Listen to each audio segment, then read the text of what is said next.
भूर्भुवः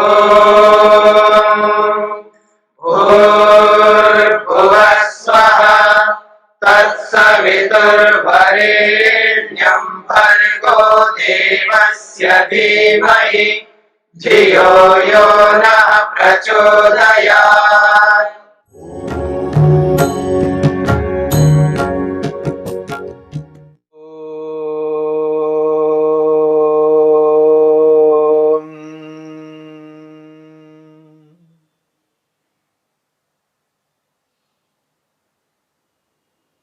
साधन पाद के 14वें सूत्र में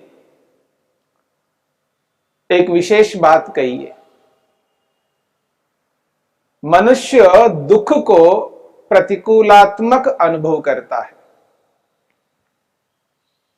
मनुष्य दुख को प्रतिकूलात्मक अनुभव करता है, अर्थात दुख को कभी अनुकूल अनुभव नहीं करता। इसलिए महर्षि वेदव्यास ने 14वें सूत्र की व्याख्या करते हुए यह स्पष्ट किया है, यथा च इदं दुःखम प्रतिकूलात्मकम। जिस प्रकार से संसार में मिलने वाला जो दुख है, जिस दुख को मनुष्य प्राप्त करता है, वह दुख अनुकूल कभी नहीं होता, रुचिकारक कभी नहीं होता, आकर्षक कभी नहीं होता। कोई भी मनुष्य चाह करके दुख को अनुभव करना नहीं चाहता। मजबूरन व्यक्ति दुख को अनुभव करता है,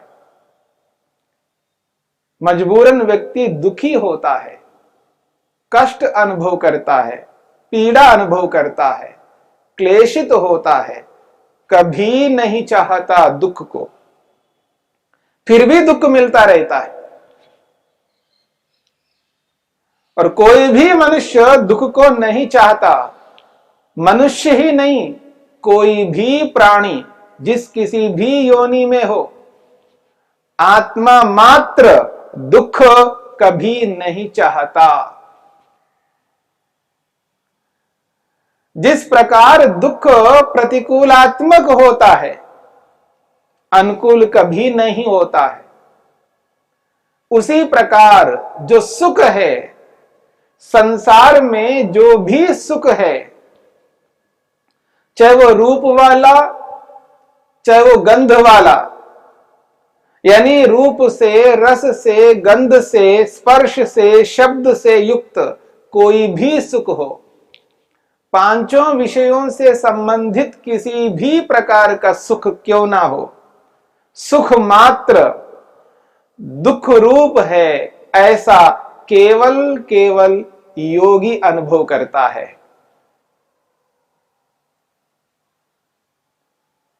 योगी सुख को भी दुख अनुभव करता है। यह विशेष बात है जो 14वें सूत्र में महर्षि वेदव्यास ने स्पष्ट किया है। मनुष्य दुख को तो प्रतिकूलात्मक अनुभव करता है, परंतु योगी सुख को भी प्रतिकूलात्मक अनुभव करता है, अनुकूल अनुभव नहीं करता है, प्रतिकूल अनुभव करता है, और उस सुख को भी नहीं चाहता है। उसमें उसकी रुचि नहीं होती है, उस सुख में आकर्षण नहीं होता, लगाव नहीं होता।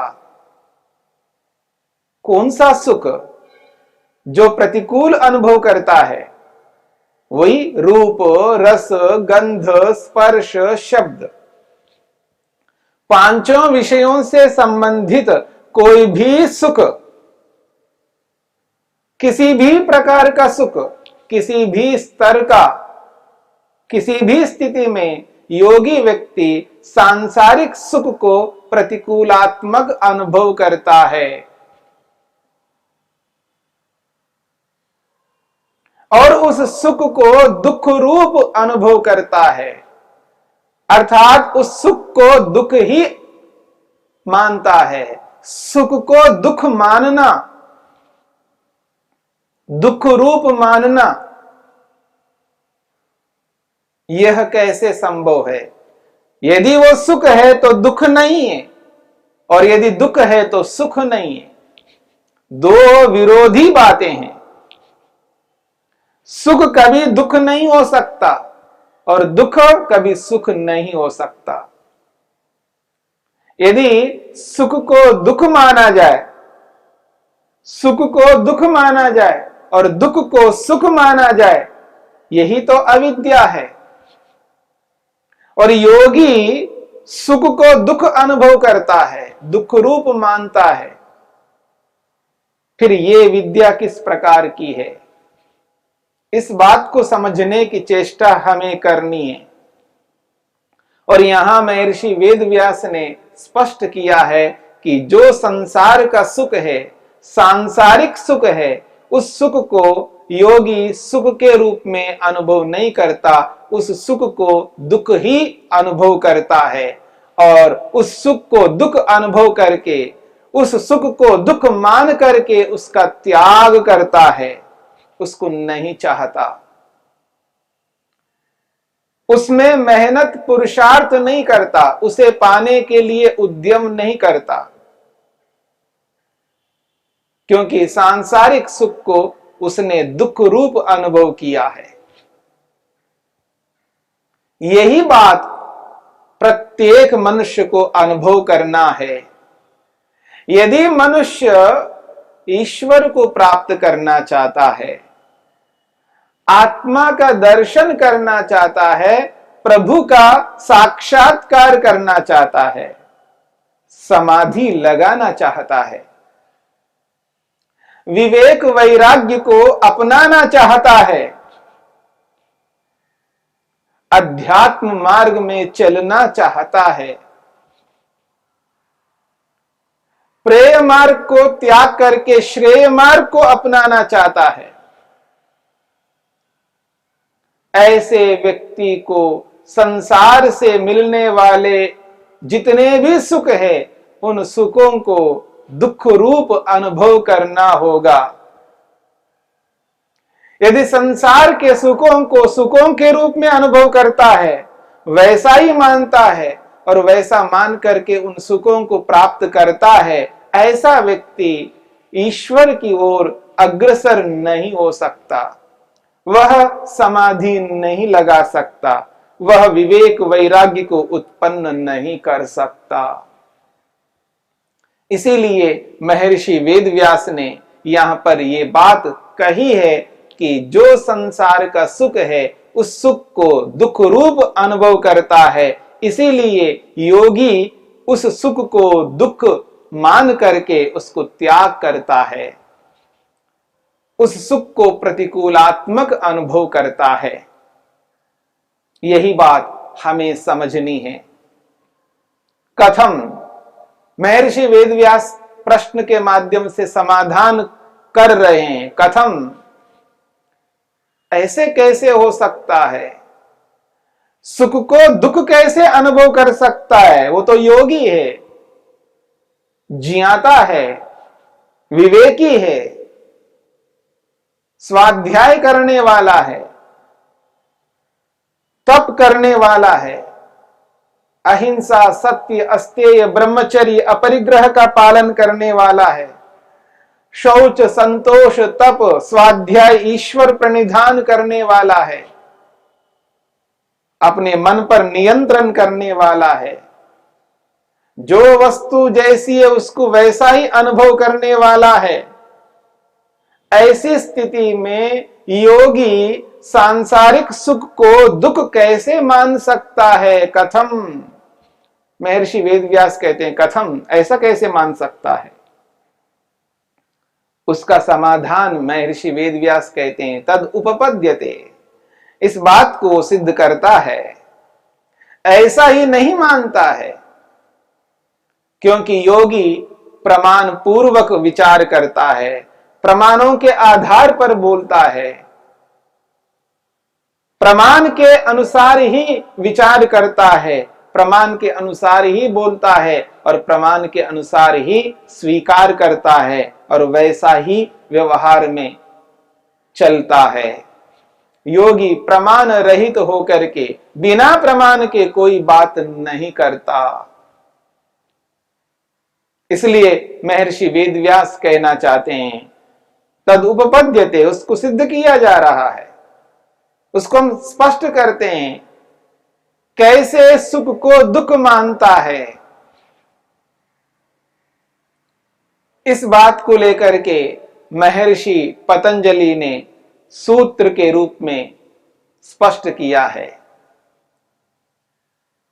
महर्षि पतंजलि कहते हैं कि मनुष्य जो योगाभ्यास करने वाला है, योग को अपनाने वाला है, वो सांसारिक सुख को दुख कैसे अनुभव करता है, इस बात की ओर संकेत करते हुए महर्षि पतंजलि कहते हैं परिणाम ताप संस्कार दुःखै गुणवृत्ति विरोधाच्च दुःखमेव सर्वं विवेकिनः।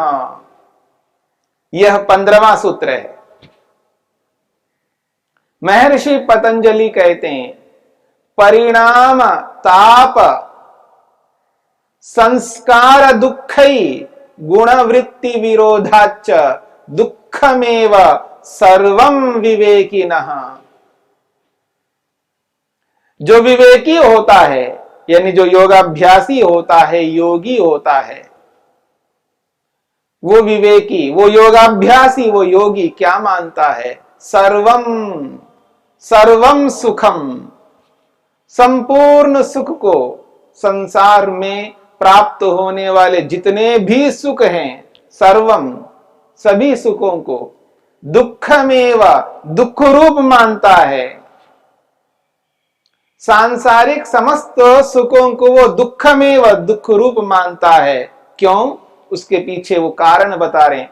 परिणाम, परिणाम दुख प्राप्त होता है उससे। ताप, ताप दुख प्राप्त होता है। और संस्कार दुःखै, संस्कार दुख प्राप्त होता है।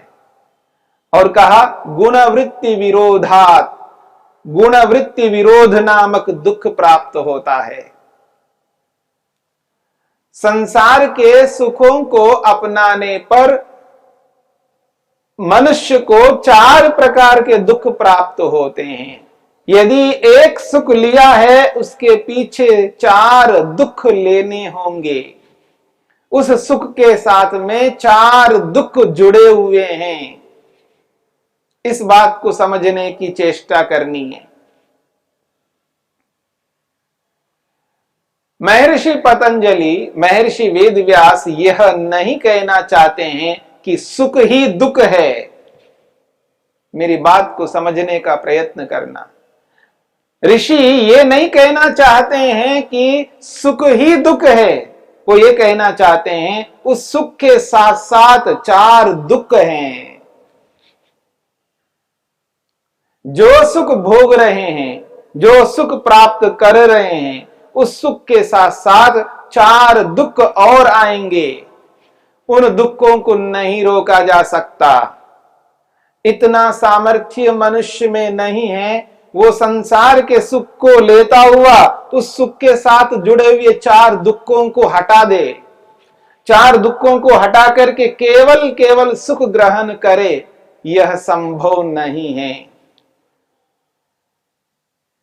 इसलिए महर्षि पतंजलि कहते हैं विवेकिनः, विवेकी व्यक्ति को, वैराग्यवान व्यक्ति को, योगी व्यक्ति को सर्वम सर्वम सुखम, संसार के संपूर्ण सुख को वो दुखम एव, वो दुख ही मानता है, दुख रूप अनुभव करता है। अर्थात उन सुखों के साथ में दुख विद्यमान है, दुख जुड़ा हुआ है, दुख हट नहीं सकता, उसके साथ साथ दुख भी आएगा। संसार का जब सुख ले रहा व्यक्ति, उस सुख के साथ साथ दुख भी आता है। उस दुख को आने वाले दुख को रोक नहीं सकता। इसलिए वो कहते हैं जिस सुख के साथ में चार चार दुख आ रहे हों तो फिर वो सुख क्या है, वो तो दुख रूप है। सुख एक है और साथ में चार दुख है, ऐसे सुख को प्राप्त नहीं करना चाहता। कौन? योगी व्यक्ति, विवेकी व्यक्ति, वैराग्यवान व्यक्ति। सांसारिक व्यक्ति ऐसा नहीं करता।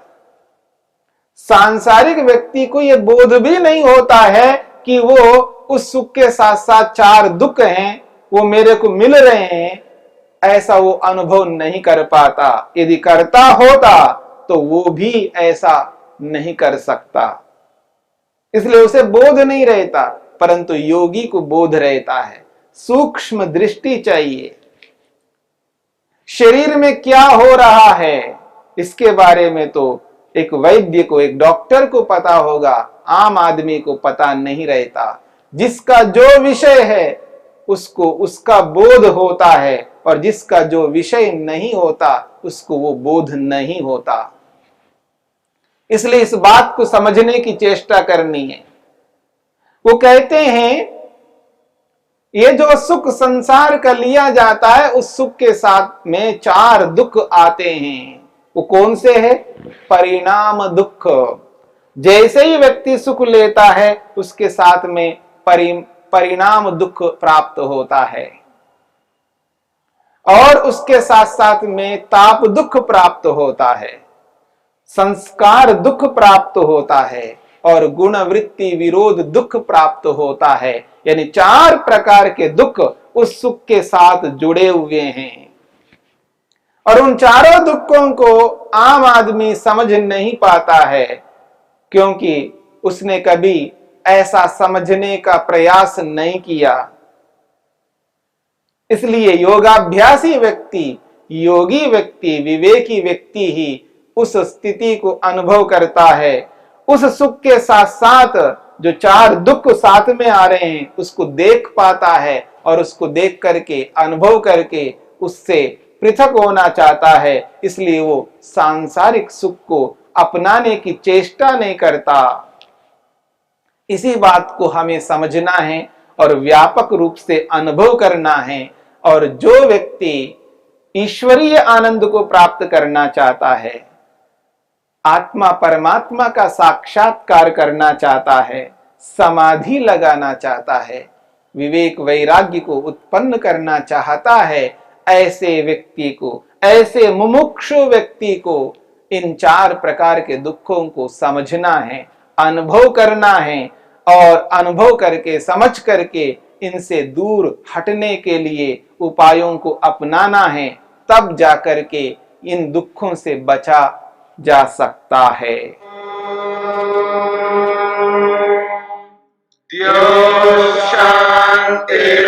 शांतिरंतरिक्षं शांति पृथिवी शांतिरापः शांतिरोषधयः शांति वनस्पतयः शांतिर्विश्वे देवाः शांतिर्ब्रह्म शांति सर्वं शांति शांतिरेव शांति क्षमा शांतिरेधि। ओम शांति शांति शांति।